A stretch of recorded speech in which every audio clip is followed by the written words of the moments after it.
Friends, आज की video में हम बात करेंगे विलियम फॉकनर के एक नॉवल के बारे में जिसका नाम है the sound and the fury. Friends, ये नॉवल जो है ये एक मॉडर्न नॉवल है जिसको राइट किया है विलियम फॉकनर ने। ये नॉवल राइट किया गया 1928 से लेकर 1929 तक और 1929 में ही इस नॉवल को पब्लिश करवाया गया। इस नॉवल की सेटिंग जो है वो है जेफरसन के टाउन मिसिसिपी में in the early 20th century. Friends, इस नॉवल के अंदर एक ऐसी फैमिली की स्टोरी के बारे में बताया गया है जो कि एक टाइम पे एक ग्रेट अरिस्टोक्रेटिक साउदर्न फैमिली थी और बाद में उनका डिक्लाइन हो गया, वो अपनी शिकस्त की तरफ चली गई। फ्रेंड्स, इस नॉवल में विलियम फॉकनर ने जो टेक्निक यूज़ की है वो है स्ट्रीम ऑफ कॉन्शियसनेस, यानी कि अपने प्रेजेंट में होते हुए पास्ट में खो जाना। फ्रेंड्स, सबसे पहले बात करते हैं इस नॉवल के कैरेक्टर्स के बारे में। तो सबसे पहले आते हैं mister and Mrs Compson. Mister and Mrs Compson जो कि हस्बैंड वाइफ हैं, इनके 4 बच्चे हैं। मिस्टर कॉम्पसन जो हैं वो कॉम्पसन फैमिली के हेड हैं और एक अल्कोहलिक पर्सन है और एक लॉयर भी हैं, और इनकी नॉवल के अंदर डेथ हो जाती है। उसके बाद है मिसिस कॉम्पसन। मिसिस कॉम्पसन जो हैं वो कॉम्पसन चिल्ड्रन की मदर हैं, और मिसिस कॉम्पसन जो हैं वो लिटिल अफेक्शन शो करती हैं अपने बच्चों की तरफ। उन्होंने अपने बच्चों को जो है वो उनकी एक सर्वेंट है डिल्से गिब्सन, उनके हवाले किया हुआ है, और वही जो है वो उनके बच्चों की देखभाल करती है। बेसिकली दोनों हस्बैंड वाइफ जो हैं उनको अपने बच्चों की इतनी परवाह नहीं है और वो अपने बच्चों की तरफ लिटिल अफेक्शन शो करते हैं। उन्होंने उनको देखना नहीं है कि वो क्या कर रहे हैं क्या नहीं, उनको इनसे कोई परवाह नहीं है।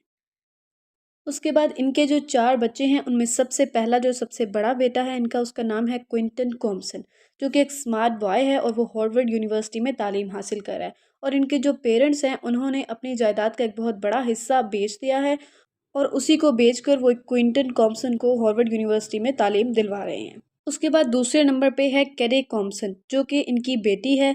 और कैडे कॉम्पसन जो है ये एक इंडिपेंडेंट और एडवेंचरस गर्ल है। और कैडे कॉम्पसन जो है ये प्रेजेंट टाइम पे नॉवल में अपेयर नहीं हुई, लेकिन ये जो है मेमोरीज में अपेयर हुई है। कैडे कॉम्पसन जो है ये एक बहुत मुख्तार लड़की और ये हमेशा अपनी मनमानी करती है और दूसरों की बात नहीं सुनती। उसके बाद तीसरे नंबर पे है जेसन कॉम्पसन, जो कि इनका तीसरा बेटा है, जो कि एक बहुत ही एंग्री और बिटर मैन है, और वो एक फार्म सप्लाई स्टोर पे वर्क करता है। और मिस्टर कॉम्पसन की डेथ के बाद ये कॉम्पसन फैमिली का हेड भी बन जाता है। उसके बाद चौथे नंबर पे है बेंजे कॉम्पसन, जो कि इनका सबसे छोटा बेटा है, जो कि इंटेलेक्चुअली तौर पे डिसेबल्ड है, यानी कि जहनी माजूर है। वो अपने फैमिली मेम्बर्स जो हैं वो उनके साथ इतना क्लोज नहीं है, सिवाय कैडी के। वो सबसे ज़्यादा कैडी के क्लोज था, और उसकी मुकम्मल देखभाल जो है वो उनकी मेड, उनकी शेफ़ जो है डिल्से गिब्सन, वो करती है। उसके बाद जो कैरेक्टर है वो है miss Quinton Compson. Miss Quinton Compson जो है वो कैडी की डॉटर है, और अपनी माँ की तरह वो भी एक इंडिपेंडेंट लड़की है और एक एडवेंचरस लड़की है, और अपनी माँ की तरह ही वो भी सेक्सुअल एक्टिविटीज़ में इन्वॉल्व है। और एट द एंड वो जेसन कॉम्पसन के पैसे चुराकर घर से भाग जाती है। उसके बाद जो लास्ट कैरेक्टर है वो है डिल्से गिब्सन, जो कि कॉम्पसन फैमिली की एक लॉन्ग टाइम सर्वेंट है, और वो कई सालों से इस फैमिली की देखभाल कर रही है, और उनके बच्चे जो हैं उनकी देखभाल भी डिल्से गिब्सन ही करती है। तो इस नॉवल की जो स्टोरी है वो इन्हीं कैरेक्टर्स के अराउंड रिवॉल्व करती है। फ्रेंड्स, अब आते हैं इसकी समरी की तरफ। सो जो नॉवल है the sound and the fury, इसको 4 पार्ट्स में डिवाइड किया गया है, और इसके जो 4 पार्ट्स हैं इन 4 पार्ट्स को अलग अलग नरेटर्स ने डिस्क्राइब किया है। फ्रेंड्स, इस नॉवल का जो पहला पार्ट है वो स्टार्ट होता है 7 अप्रैल 1928 से, और इस पार्ट को नरेट करता है बेंजे कॉम्पसन, जो कि कॉम्पसन चिल्ड्रन में सबसे यंगेस्ट था। उसके बाद पार्ट 2 जो है वो स्टार्ट होता है 2 जून 1910 से, और इस पार्ट को नरेट करता है क्विंटन कॉम्पसन, जो कि कॉम्पसन चिल्ड्रन में एल्डेस्ट था। उसके बाद पार्ट 3 जो है इस पार्ट को नरेट करता है जेसन कॉम्पसन, जो कि कॉम्पसन फैमिली में तीसरे नंबर पर था। उसके बाद इसका 4 पार्ट है जो कि 8 अप्रैल 1928 से स्टार्ट होता है, और इस पार्ट को नरेट करता है फॉकनर हिमसेल्फ, यानी कि इस पार्ट को विलियम फॉकनर खुद नरेट करता है। तो फ्रेंड्स, सबसे पहले इसके पहले पार्ट को डिस्कस करते हैं जिसको नरेट करता है बेंजे कॉम्पसन, और ये पार्ट स्टार्ट होता है 7 अप्रैल 1928 से। बेसिकली 7 अप्रैल जो है ये बेंजे की 33rd बर्थडे है। इट मीन्स कि 7 अप्रैल को बेंजे पैदा हुआ था। अब ये पार्ट स्टार्ट होता है कि बेंजे जो है वो एक ब्लैक टीन एजर जिसका नाम लस्टर है उसके साथ गुल्फ देखने के लिए जाता है।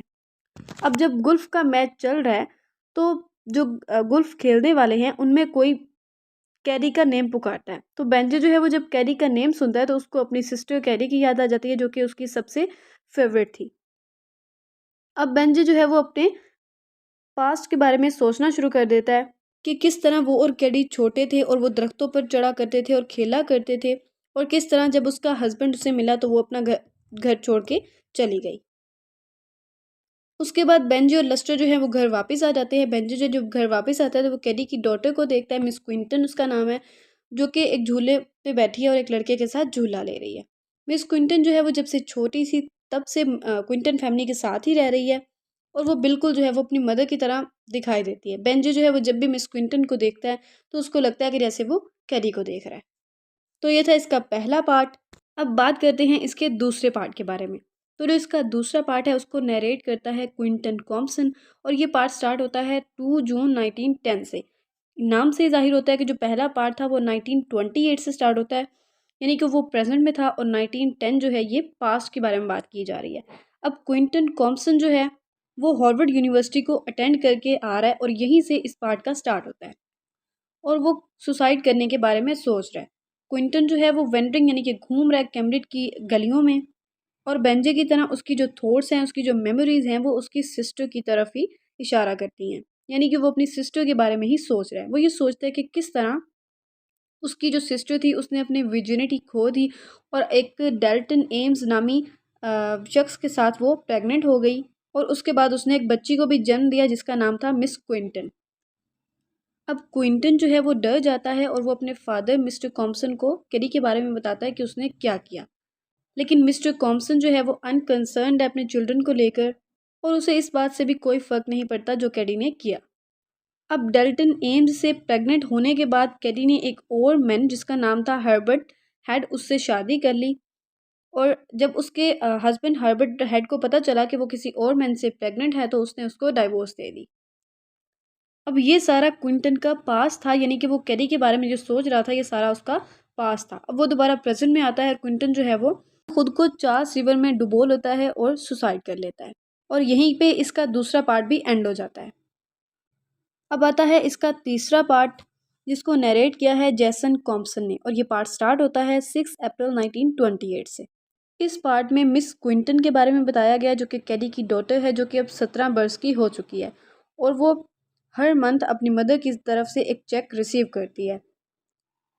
यानी कि उसकी मदर जो है वो उसकी बर्थ के बाद ये घर छोड़कर कहीं चली जाती है, और मिस क्विंटन जो है वो तब से कॉम्पसन फैमिली के साथ ही रह रही है। और कैडी जो है वो अपनी डॉटर मिस क्विंटन को जो पैसे भेजती है वो जैसन कॉम्पसन ले लेता है, और उसको अपने जो उसका वर्क है उसमें इन्वेस्ट कर देता है। अब उसके बाद एक दिन जैसन कॉम्पसन जो है वो घर वापस आ रहा होता है, और वो ये देखता है कि मिस क्विंटन जो है वो एक अननोन आदमी के साथ बैठी है एक कार में, और जैसन कॉम्पसन जो है वो उसका पीछा करने की कोशिश करता है, लेकिन तब तक वो चले जाते हैं। अब जैसन कॉम्पसन जो है वो घर वापस आ जाता है, और बाद में मिस क्विंटन मिसेस कॉम्पसन और जो है वो डिनर पर बैठकर आर्ग्यू कर रहे होते हैं।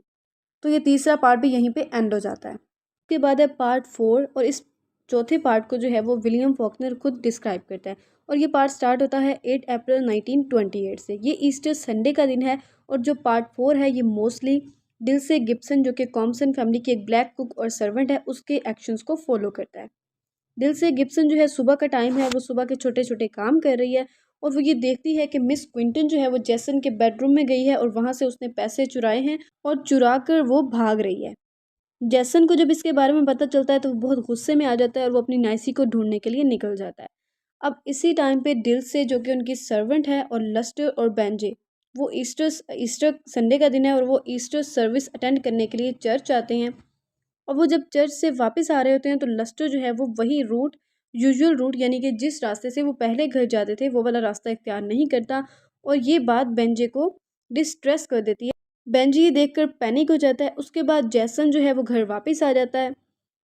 उसको मिस क्विंटन जो है वो नहीं मिलती, और वो उसको ढूंढे बगैर ही घर वापस आ जाता है, और वो अपने भाई बेंजे को पुरसुकून करने में कामयाब हो जाता है, क्योंकि बेंजे जो है वो इंटेलेक्चुअली तौर पर डिसेबल है, यानी कि जहनी माजूर है, और मिस क्विंटन के जाने की वजह से उसको कोई सदमा पहुंच सकता है, इसलिए वो उसको काम करने में कामयाब हो जाता है, और यहीं पे ये नॉवल एंड हो जाता है। तो फ्रेंड्स ये था हमारा आज का टॉपिक, जिसमें हमने विलियम फॉकनर के एक novel the sound and the fury को डिस्कस किया, और ये जाना कि कॉम्पसन फैमिली किस तरह अपने डिक्लाइन का शिकार हुई।